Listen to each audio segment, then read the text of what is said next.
Welcome to Channel Today in History. In today's video we will talk about the day, November 9th, 1965, blackout in New York. At 5:28 p.m. on November 9th, 1965, the longest and most extensive blackout in the history of North America took place, leaving 36 million people on the northeast coast of the United States and Canada without light for 12 hours. They were in darkness. This event is popularly known as the Great Blackout of New York, despite the fact that darkness affected an area of 128,000 square kilometers of coastline. Millions of people in Massachusetts, New Hampshire, Rhode Island, Connecticut, Vermont, New York, New Jersey and Pennsylvania, 1/5 of the total population of the United States, and some regions of Quebec and Ontario, Canada, have had to suffer longest night of their lives. Of those 36 million, more than 1 million were trapped in elevators, metropolitan and suburban transport, and electric trains. One of the most populated and technologically advanced regions of the planet at that time was absolutely paralyzed because of the cut in the electrical current. Urban centers suffered major traffic jams due to blackouts at traffic lights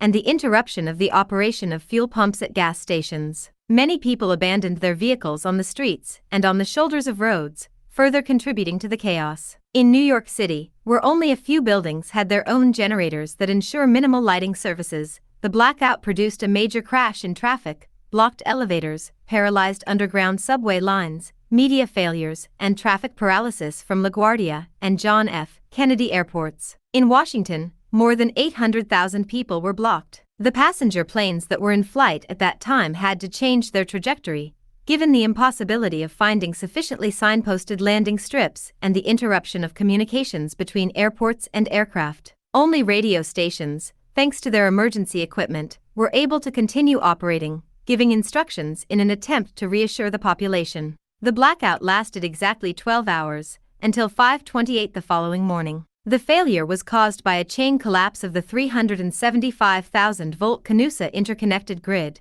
which links Canada to the northeast coast of the United States, caused by system overload due to a series of unforeseen failures chained together in the grid's automatic protection system. All network security systems failed, although supposedly they were well prepared to support and redirect any type of overload, and, in the hypothetical case of failure, they would have to have cut and isolated the different sectors, so that only the districts where it was located the damage should have been blackout. The vulnerability of big cities was highlighted in the face of something that should never have happened. The trigger for the system's collapse was attributed to a failure produced in the protective relays at the Clay substation in Niagara Falls, despite it being announced weeks later by unofficial sources that their detailed inspection showed no anomalies. Did you like the video? In the description you will find the blog link with the full article. Give an incentive by subscribing to the channel, liking, commenting, and sharing with your friends. Hugs. Until the next